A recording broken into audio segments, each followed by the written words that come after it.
The next thing he did, while that son was out there in his reckless, riotous living, that father fed that calf.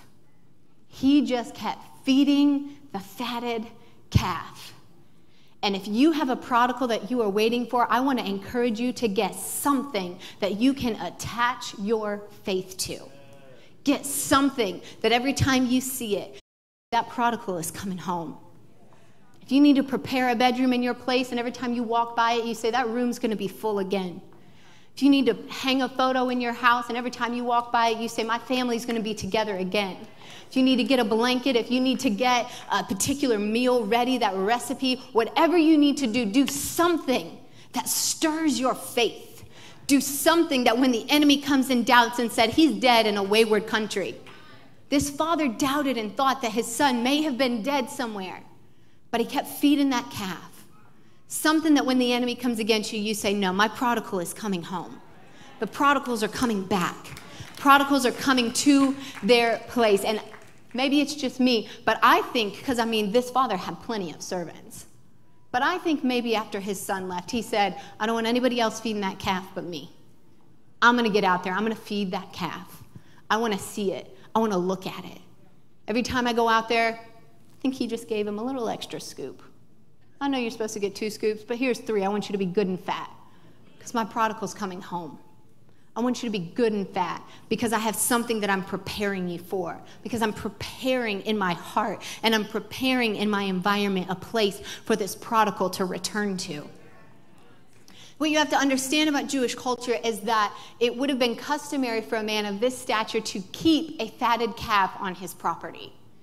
It's something that would have been done. If you read through the Old Testament, you can see lots of times when someone said, go get the fatted calf, and they would keep it there prepared. They had such a culture of hospitality. Keep it there prepared for if a person of notable stature in their community came to their house, or if a big celebration was happening, if the wedding of one of their firstborns was happening, or if someone had a child and the birth were celebrating, particularly the birth of a firstborn son would have been a huge deal in their culture at the time. They would have killed the fatted calf for that event. They would have killed the fatted calf. It was like the thing. You know, have you ever had something that you've had tucked away and you want to kind of keep it until really something cool is happening?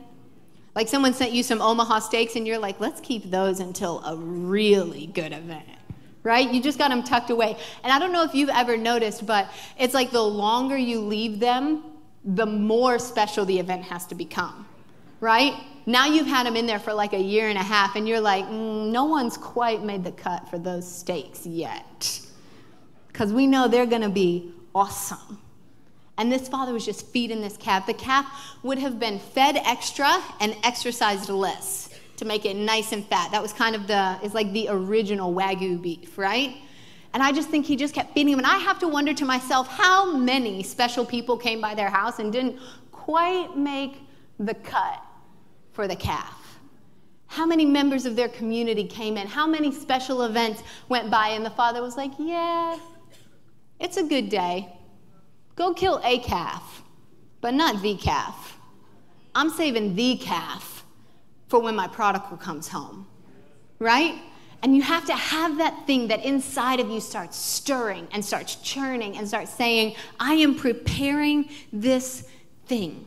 And every time you go to it, you pray over. And every time you see it, you envision what it's going to be like when that prodigal is home. We have to learn to feed our faith. We have to learn to feed our faith in the midst of the wondering of where are our prodigals, because the father had heard nothing. The father didn't know what was going on, but there was something in him that was still ready. There was something in him that still anticipated that the prodigal was going to return. And if you're in the midst of that moment, I want to encourage you to feed the calf.